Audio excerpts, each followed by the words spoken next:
Good morning. If it's a Tuesday, it's a Jason Sukamel day. It's time to talk recruiting. And then we also got to talk about a coaching change that might impact recruiting. So hit like and subscribe to the channel.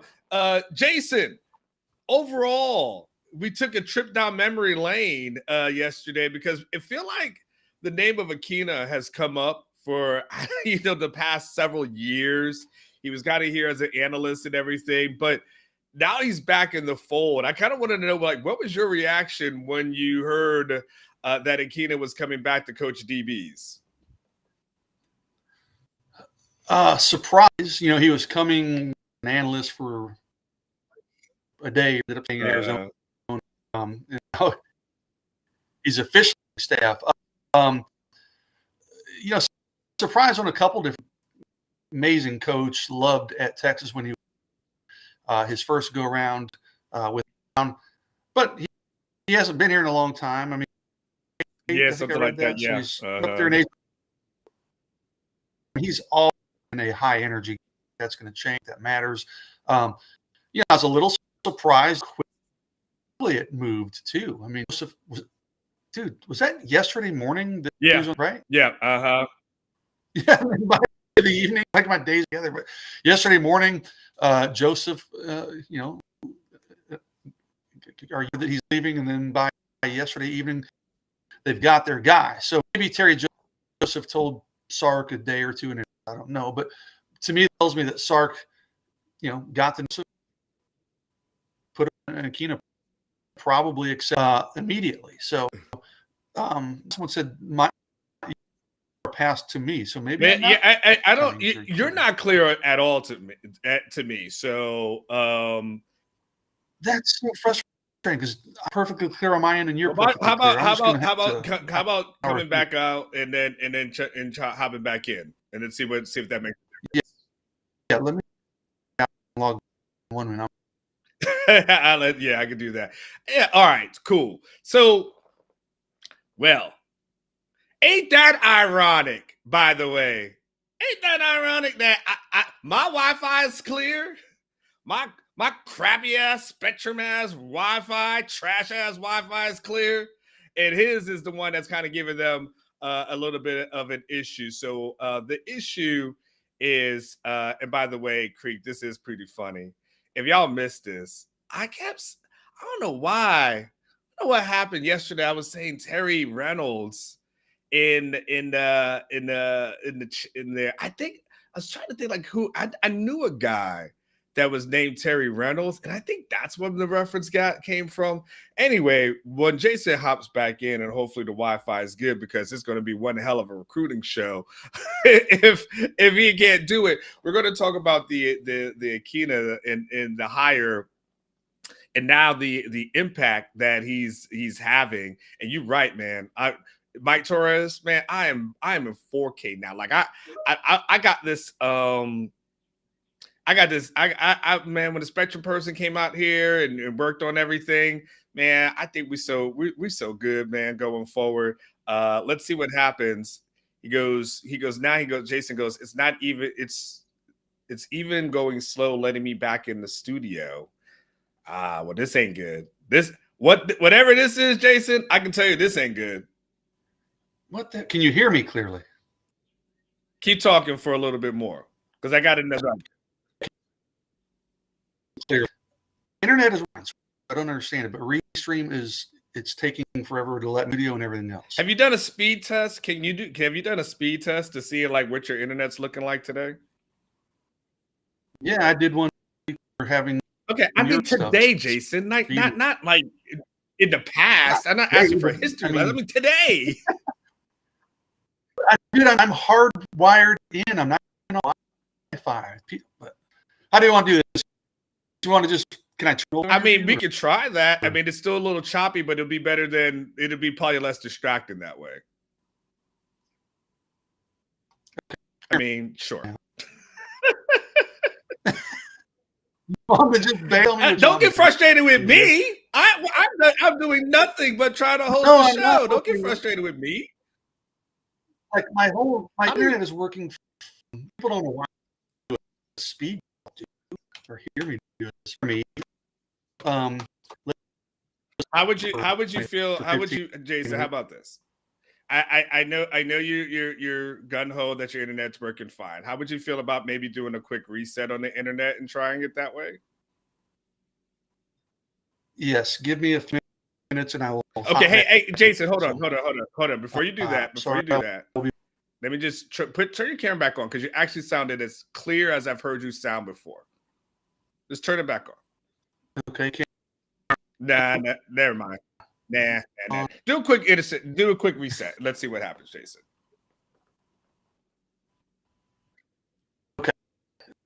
Okay, thank you, Jason. Appreciate that. I mean, it's not going well. And why are you getting frustrated with me? Frustrated with me? What you want me to do? Hey, chill out, bro. How you coming at me? What I say? What I do? I got the good internet today. Coming at me like that. Slow your roll. Anyway, so we'll do a reset. And hopefully that we can get something going with Jason as relates to this. But so yesterday I'm doing an Overreaction Monday show and find out about I'm just going in there. And then I told you guys, I always keep my phone down here because I just never know like who's going to hit me up with something. And so I get a message about something, and it was about the Terry Reynolds situation. I was like, oh snap! So that's why I had like a hop off, had to hop back on, and try to do that kind of thing in like real time. Terry Joseph.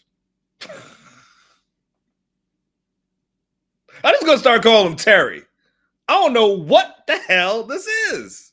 I don't really know. I don't know who. I don't know. Anyway, so Terry Joseph situation happens. I did it again. Y'all just need to do a shot every time I say this thing. This is kind of crazy. So anyway, to find out about the Terry Joseph situation, him going to the Saints. And I kind of recapped it, but I said it before. Like, always a good thing when you got your coaches who are getting poached and go into really kind of bigger and better things. That's a good sign, right? And I started hearing really early on, very early, that Akina was probably going to be the guy. And I was like, oh, but it was one of those like, don't even hint or allude to this one. Okay. Like, don't even hint to it. Don't even allude to it. So I was like, I'm just going to let this thing be. Right. And there was like a very small list of candidates that I was told by different sources that were probably going to be there, guys that they were, Sark was kind of looking into. Let me see if I can find it. Some of the guys is, I've heard like, Mo Linguist might have been a guy that they were going to look into. Akina was a guy that they were going to potentially looked into as well. But at the end of the day, I kind of knew that this thing was going to kind of move fast because Sark was going to play around with it. And he goes and brings back the architect of DBU, doesn't he? And again, one of the things I was talking about yesterday, and again, we're waiting for Jason Sukumel. If you're joining late, Jason Sukumel is having some internet problems. So I'm just kind of recapping some things and hoping his internet works. Because there are some recruiting updates that he does have, some things I do want to discuss on his end that is there, because he does have some things really interesting, but I just don't want to steal his stories and things that he's told me. But he did email me his column about 321. He is going to have a turn time update, Felix Ojo update. So I don't want to pump it up and then all of a sudden he ain't even here. Or maybe I'll just read it to you. But anyway, so Akina, he interviews in the afternoon, and I don't even, quite honest with you, at this moment, I actually don't even know.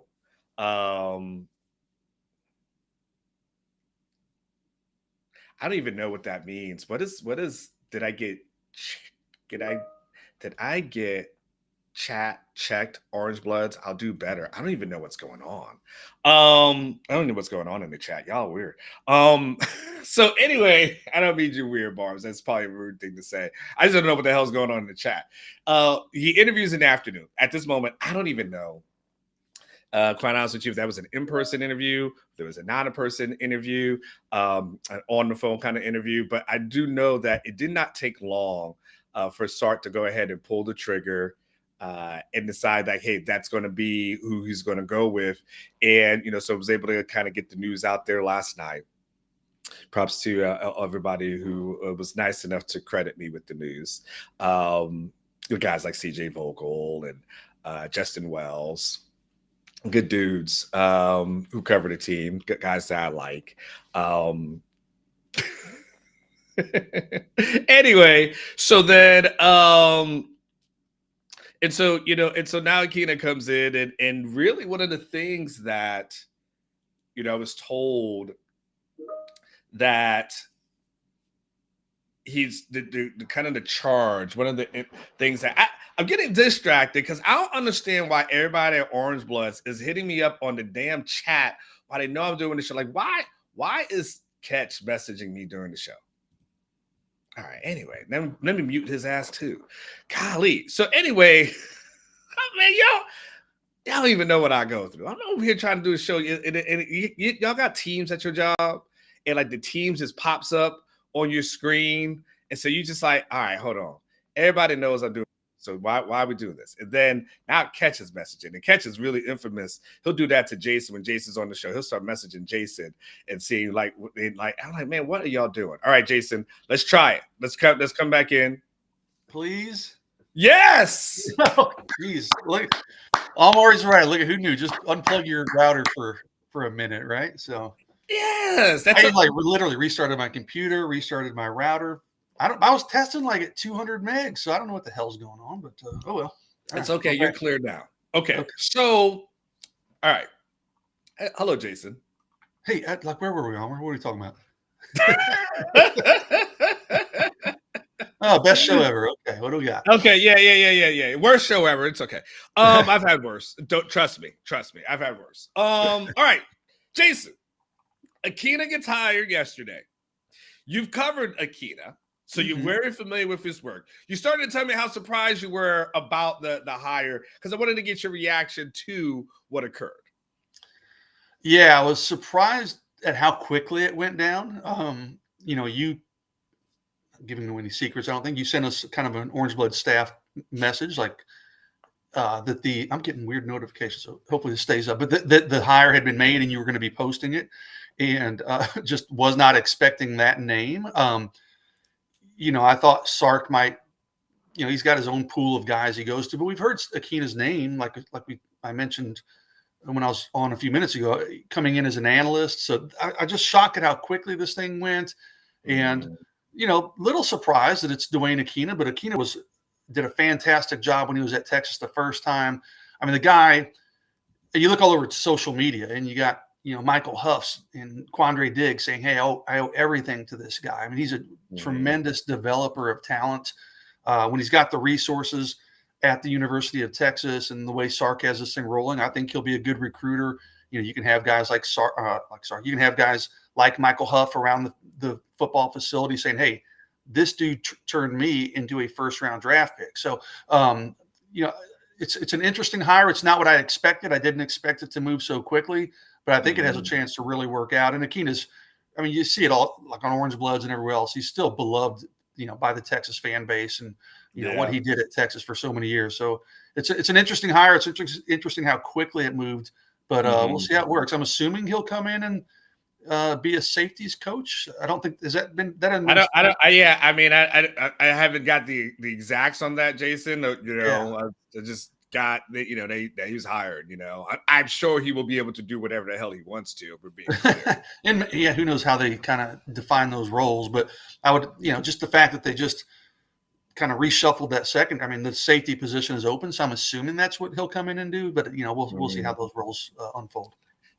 Jason, my question to you, and this is an ageism question, and my question to you is, How do you think Akina will connect with the recruits who are 17 years old, 16-year-olds who don't really know who he is? Like, it's like it's the who weren't alive, or they were babies when he was doing what he was doing back then. How do you think that? And it's easy. It's kind of like we had like the Vince Young conversation, and none of these recruits ever saw Vince Young play live. Like they were born, right? So when you start talking about a coach that, yes, he's decorated, has accomplished a lot, but you have a group of young people who don't really know who he is outside of what they're telling you. How do you think that will help them, or what do you think the challenges may be in recruiting? You know what? It's a good question, and I honestly I don't know. The simple answer is I don't know yet. Excuse me. We'll have to wait till he kind of gets settled, and when he starts talking to some guys, I'll reach out and kind of, it's just like I talked to Javien Osborne, excuse me, on Sunday, and he had a conversation with the new running backs coach, Chad Scott, and I said, "What's your impression with him?" And he said, "Don't really know yet. I still need to find that out and figure that out." So it's kind of the same with Duane Akina. We don't really know how he's going to connect. But, I mentioned it earlier.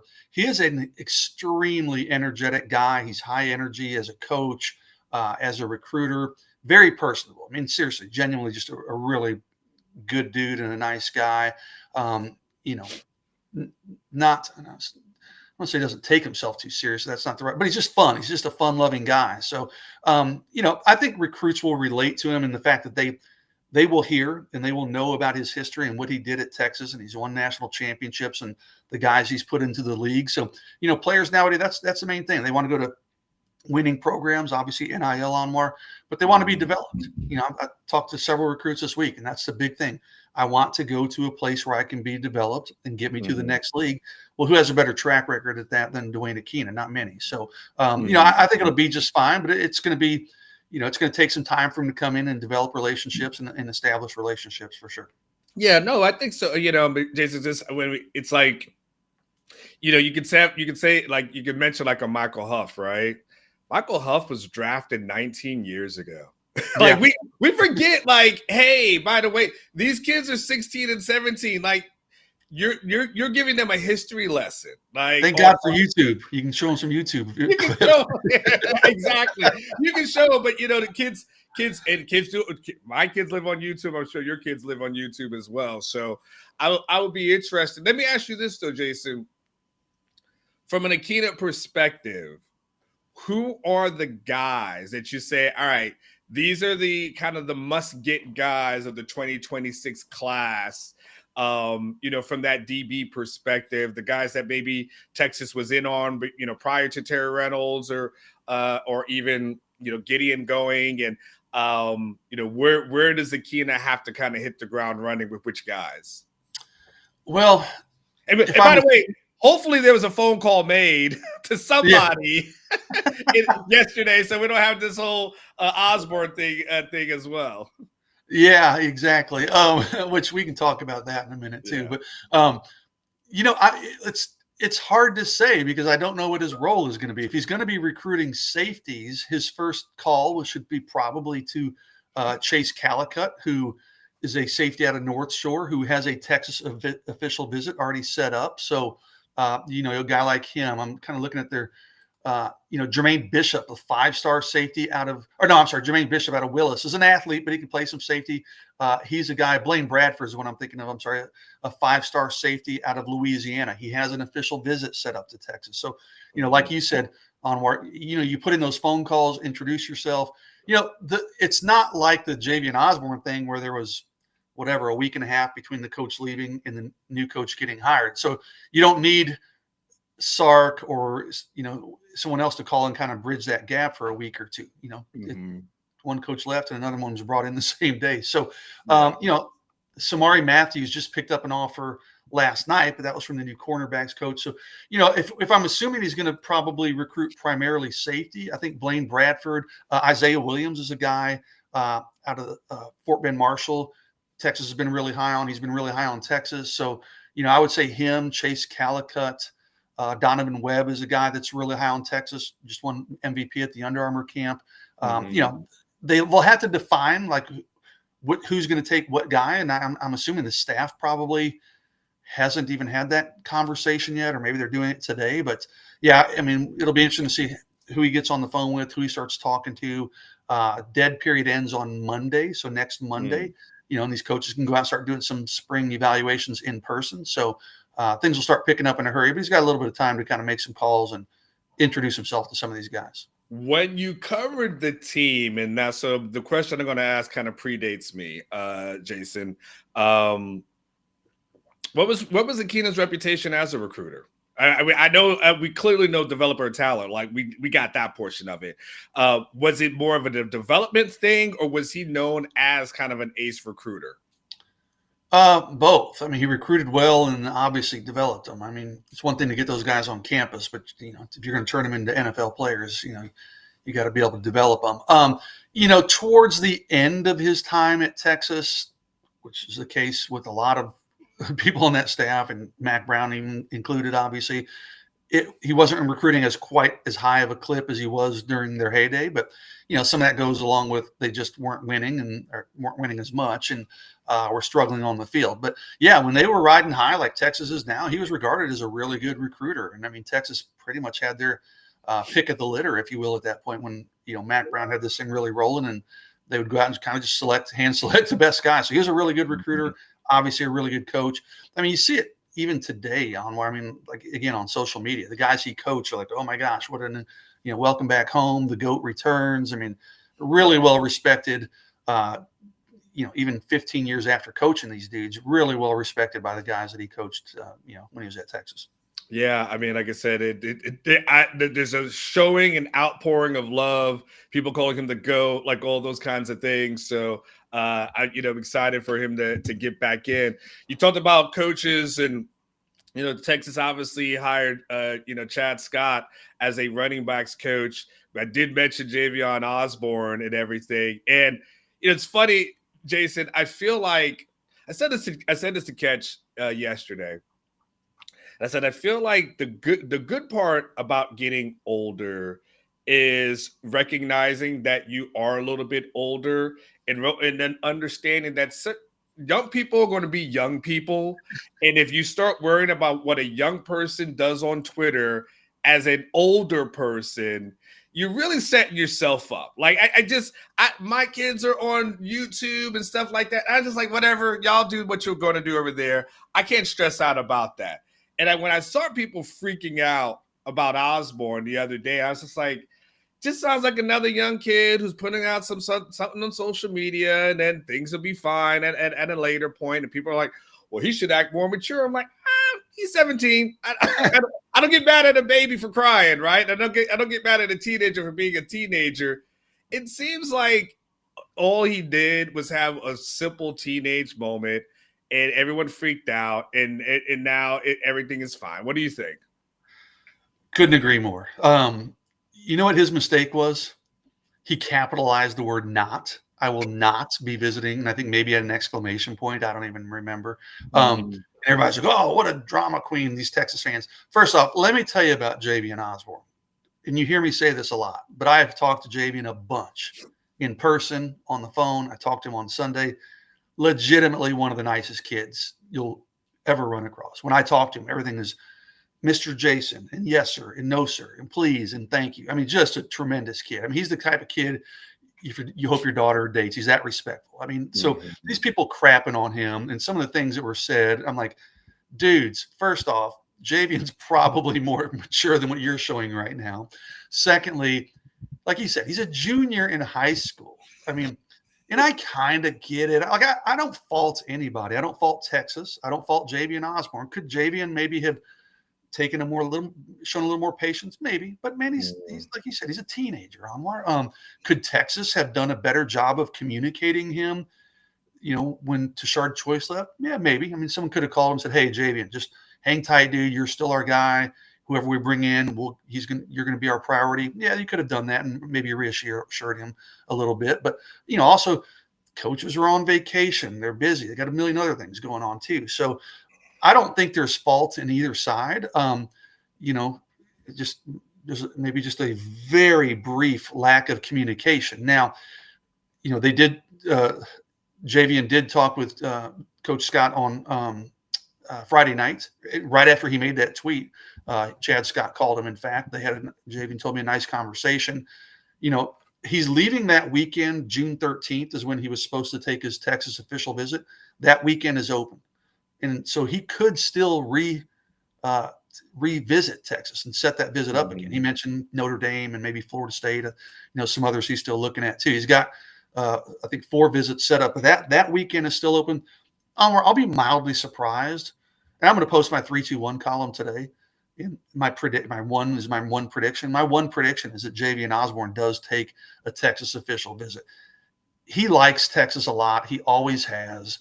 I think it's just going to take a week, a month, whatever, to kind of reconnect with Chad Scott and kind of get those warm fuzzies again. I think he'll wind up visiting Texas in the end. I mean, Benji, Osborne is dead to me. Come on, Benji. I hope that's sarcasm. Yeah, I mean, again, and the other guy too was I think was EJ Crowell, was Xavier Crowell. Well, his was a little different. When Choice moved on, he tweeted, "Hey, I'm no longer visiting Texas." Mm-hmm. And then on Friday night, it was pretty late. I think it was like 10 o'clock. Yeah. He tweets like, "Hey, after a great talk with Chad Scott, I am now once again visiting Texas." And I did talk to Xavier Crowell again on Sunday. Yeah, I was like, "Oh man, these effing kids!" Here it is, Friday at 10 o'clock, and I'm posting updates on these guys. So I did talk to Xavier, and he's the number 1 running back in the country. Yeah, talked to him on Sunday afternoon, I believe it was. I can't even remember. And he just said, "Hey man, I liked my conversation with Coach Scott and loved what he was able to do at West Virginia and kind of the plan he has." So he's going to have his Texas visit is back on. That's going to be an uphill climb. You got schools like Alabama and Georgia heavily involved there. Those seem to be the major players. But Texas can get him back on campus. Anything's possible, and they will get him back on campus. Again, this just goes back to do not overreact to the kids' decision, what they're saying on social media in February. Jason, my favorite is when people get pissed off because a kid scraps his mentions of a UT on social media, and they're like, "Oh, look at this guy." And it's like, okay, I just don't have the energy, man. I just don't have the energy. Maybe that's just being a father, Jason, just picking and choosing your battles. And that's just not one. I was impressed that you said that your kids are on YouTube.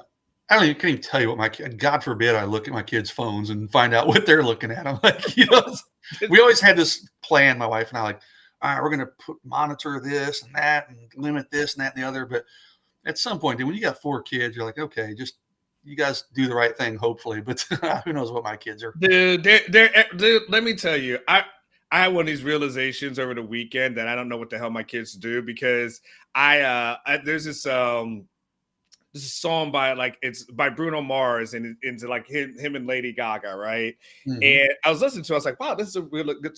My 6-year-old was singing every word of the song that I just heard over the weekend.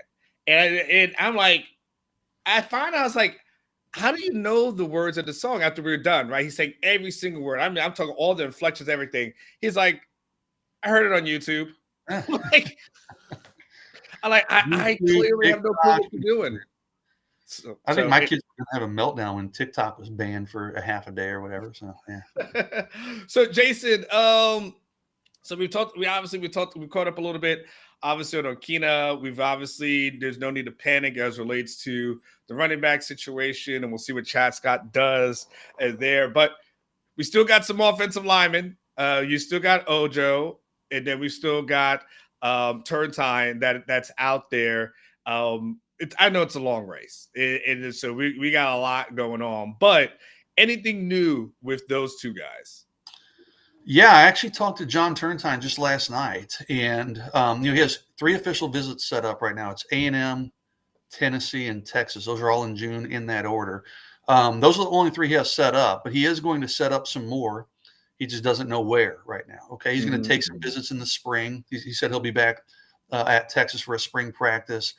He mentioned Missouri. He meant Missouri actually, Michigan, Stanford is places he wants to maybe check out on unofficial visits this spring, and then he'll kind of shape up his other official visits. So, John's taking John Turntine, a very thorough approach with this. He's not trying to rush through it. He's not really naming any leaders, but I do think Texas is a very strong contender there. And obviously getting him back on campus in the spring will be big, and then getting him in for an official visit will be big. Felix Ojo, Felix has 5 official visits. It's kind of the ones he's been talking about. Obviously, Texas, the Texas one's been on the books for a while. Oklahoma, Michigan, Ole Miss is in there. He's got Ohio State's a major player there. So those are kind of the 5. He's got a few others on the fringe that he's still looking at. But, Texas, I think, is in a good spot there. But like you said, it's still a long race. He's going to take all these official visits into June. And, most of these guys, including Turntine, told me last night, his goal is to be committed by his senior season. That's what most all these guys are saying. Hey, I want to commit, July or August. With Ojo, I just talked to him recently at the Under Armour camp, and I was kind of going through my notes. One thing that's really important to him, and Texas has done a good job, he really wants the opportunity to come in and play early. He said, hey, I'd like to play, maybe start as a true freshman. If not, I'll redshirt 1 year if that's what I need to do, but I want to play maybe my redshirt freshman year. And Texas has done a good job of kind of showing him their depth chart, as he moves forward. He's still got another year of high school after this one, of course. But hey, here's what we'll have. Trevor Gooseby would probably be heading to the NFL.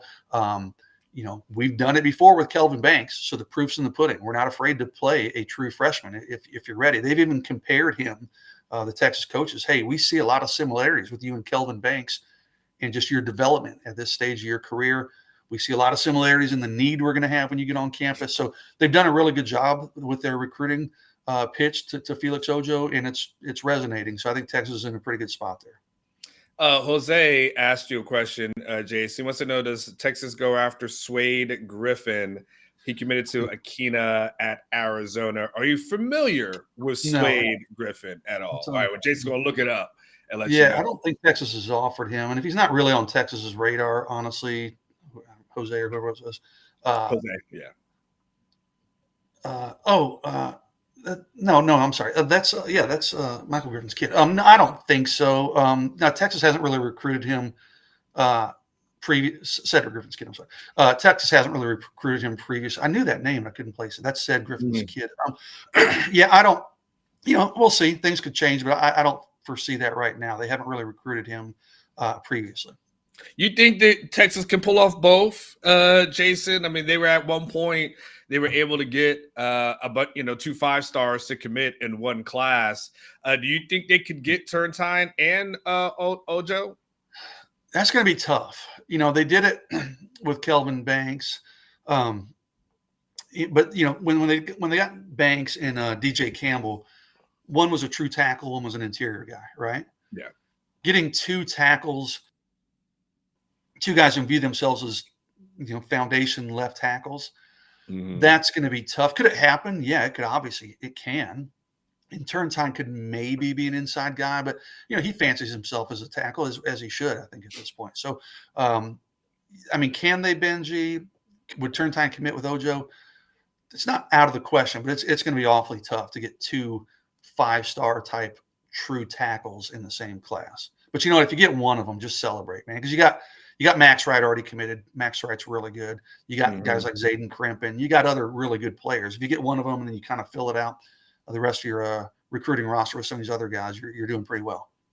2 more, Jason, and we'll get out of here because it's the modcast today. Yeah, noon, right? Is that today? Yeah. Today's Tuesday.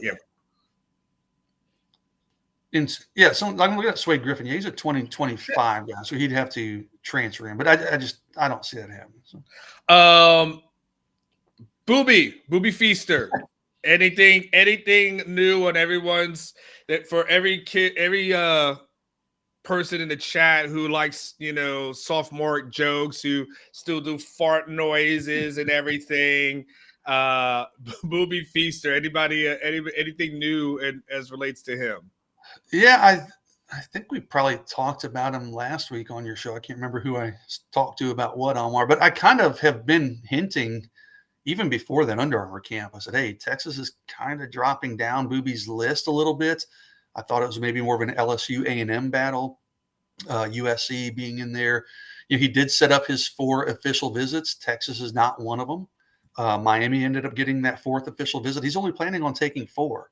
Now, he did tell me that he's going to come down to Austin in late March for a spring practice, okay, probably a scrimmage, like that first scrimmage they have. So Texas is still in the mix, but, I mean, let's just be honest. I mean, if you're not getting an official visit, and right now that's not in the works, you're probably not getting Boobie Feaster.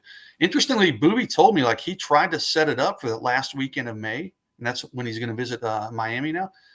And Texas just said, hey, we don't really do May official visits. We do all of ours in June. So they wanted him to come in June. His June dates were already full. So it's just not going to happen right now. I mean, right now, I mean, there's no way I'm predicting Boobie Feaster in this class. And I've kind of been reporting that for a week and a half or better, a couple weeks now.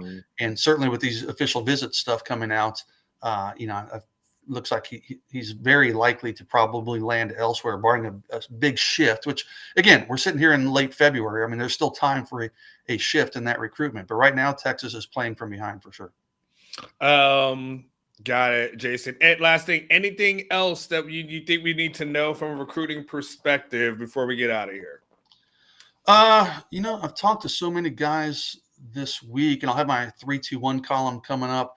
We're just starting to kind of stockpile recruiting or official visits. There's someone asked in the chat about tight end. There is a tight end out of California that's coming in for his official visit, Luke Sorensen. So he'll be coming in, and I'll have a report on him later this week. Texas is in a good spot there. He's got, I think, 5 or 6 official visits. Keep an eye on Miami there with Luke Sorensen, but he does like Texas a lot, likes Jeff Banks, likes the development at Texas. They've got their eyes on 3 or 4 tight ends Texas does right now. We'll have to which one they wind up like. My main man Tracy just not letting you get out of here without his question here on the big board. Who is a player or players that you feel is a little overrated and a little underrated? That's a very broad question. So I still think, Jalen Lott's like a top 50 player in the country. I still think he might be underrated. I'm going down this list. I think Jalen Lott, for my money, pound for pound, be the best player in the state. I think Zayden Krempin, he's a Rivals 250 guy, but I think Zayden Krempin might be a little. I think Max Wright. The Texas commitment. I talked to Max this week. He's only been playing offensive line for a year. That guy's 6'8". He moves pretty well for his size. I think Max Wright has a chance to really move up. I hate talking about guys that are overrated because that just doesn't do me any favors. Someone in the chat mentioned like they didn't think Boobie was a 5-star. Boobie's the number 2 ranked player in the state. Boobie Feaster is really, really good. But to me, is he in the category of Decorian Moore? Those types, if you're the number 1, number 2 player in the state, I don't quite think so. I think Decorian Moore was just so much more explosive. But Boobie's been on everybody's radar for such a long time. And he's very personable. He's an awesome kid. Shows up at all the events and camps really hard and goes up against the best of the best. He's not afraid of competition. So you get such a so many hours of watching Boobie Feaster, and he does well. Don't get me wrong. It's not like he goes out there and struggles, but sometimes those guys who go out and compete and you get to see them a lot, get a little bit more benefit of the doubt than a guy like, hey, I haven't really, the people who do those rankings, I haven't seen that guy. I hadn't shown up at camp. So maybe they keep him a little bit undervalued. So, I don't want to call Boobie overrated, but is there such thing as Boobie saturation? I don't know. But, listen, Boobie's one of my favorites. So I don't ever want to call a kid overrated. That just doesn't do me any favors, Tracy. But, if we're talking underrated guys, there's a handful of them. I think, Max Wright, is he ready to come in and be a day 1 starter for Texas? No, probably not. But I think he has a chance to be really, really good for Texas. I don't think people are talking about him enough. All right, Jason, get out of here, buddy. I'll see you now. We got our meeting, I guess, this morning, and then No, I think it's canceled, so I'll see you at noon on the modcast. It looks like. Oh, even better. All right, then. All right, Jason, get out of here, buddy. I appreciate you. Jason Sukumel. His internet started acting up towards the end of it anyway, so it was time to get rid of him anyway. Good question, by the way, T. I didn't think he was going to take the bait on overrated, because if he says someone's overrated, then people start getting ticked off at him. So, all right, y'all, man, that's it. We good. I'll be back tomorrow. I'll also be back. I guess we got the podcast at noon. So, yeah, that's it. There should be no breaking news. I think we should be good until for a little while. Knock on woods. All right, y'all take care. Go do something special for yourself. Go enjoy it. It is Tuesday, your last Tuesday of the month. So go out there and do something special for yourself. Remember what I always say, live each day like it was your last, because one day it will be. So go out there, so celebrate yourself, love yourself. Oh, by the way, make a doctor's appointment, get an annual, y'all. I want everybody to be